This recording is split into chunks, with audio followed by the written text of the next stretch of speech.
Hello everybody, my name's Jonathan Scott and I'm the Big Cat Man. I'm in the Masai Mara, Angie, my wife, and I's favorite place in the world. It's here in Kenya, and actually we're at a Masai Boma. We've been taking pictures, having an amazing time here with William Perez, and I want to introduce you to a very special friend all the way from America, who is Rick Sammon. Now Rick in America is called an explorer of light. That's Canon, and Angie and myself are Canon ambassadors. So we've got a lot to live up to. We've got the gear. Let's hear what Rick has got to tell us about how do you actually, get it on in a situation like this and get the shots that you want. Well, the most important thing is the light, as you know. So I'm looking for places where there will be great light. So if I'm setting up a shot, there's a big difference between taking a picture and making a picture. I'm making the picture by positioning the subject in the light. So even with the dancing, where they were jumping up so high, and then I had a lot of fun, getting in the scene myself there. I think he's in for a knee operation. So I'm looking for, I think I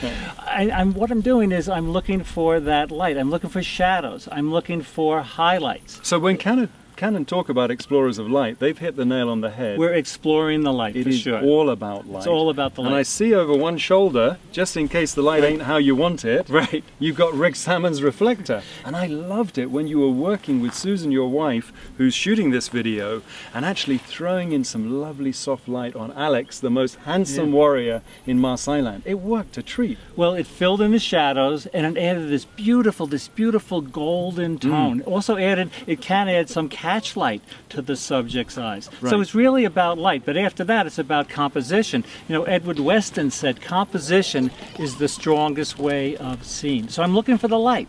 I'm looking for composition. And when you're photographing people, I tell people my specialty is not specializing, but when it comes down to it, I love photographing people.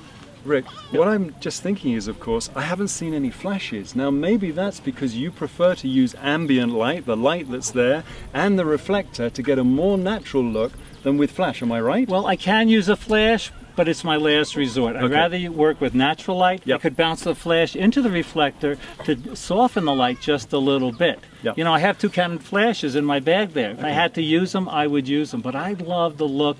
We want it to look natural. Right. We don't want to look fake. So what's the most important lens in your kit bag? If you could only take one lens with you, I know it would kill you. You'd have to tuck one in a pocket there. What's it going to be? It would be the Canon 24 to 105mm image stabilization lens. With that lens, we're storytellers. You're a storyteller with your wildlife. And you're a storyteller here, and so am I. So I'm trying to tell the whole story. So at the 24mm setting, I could get the wide angle shot, and at the 105 I can get beautiful portraits. But I also have the 17 to 40, which Susan has on. Susan's shooting the video there.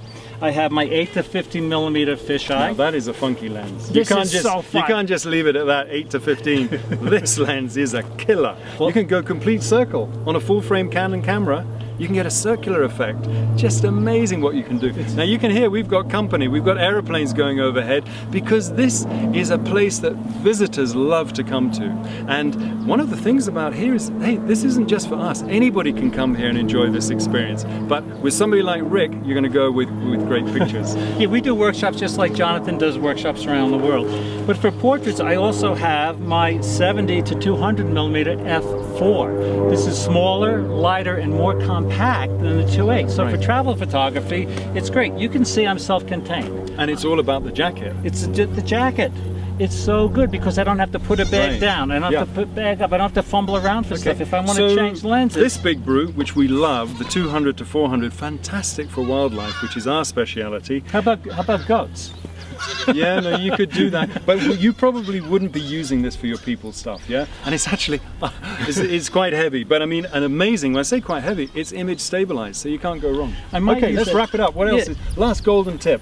Actually, 2 tips. Okay. One, respect the subject. When you go out there, that's the most important thing. But the other thing is, when you're photographing people, remember this, that the camera looks both ways. In picturing the subject, you're also picturing a part of yourself, meaning that the mood, the feeling, the energy, the emotion that you project, I don't know if this works in wildlife photography, is reflected in your subject.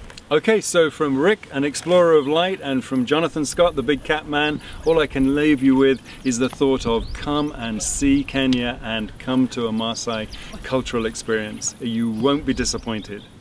We'll catch you later. Okay, let's go and take some pictures, some more pictures.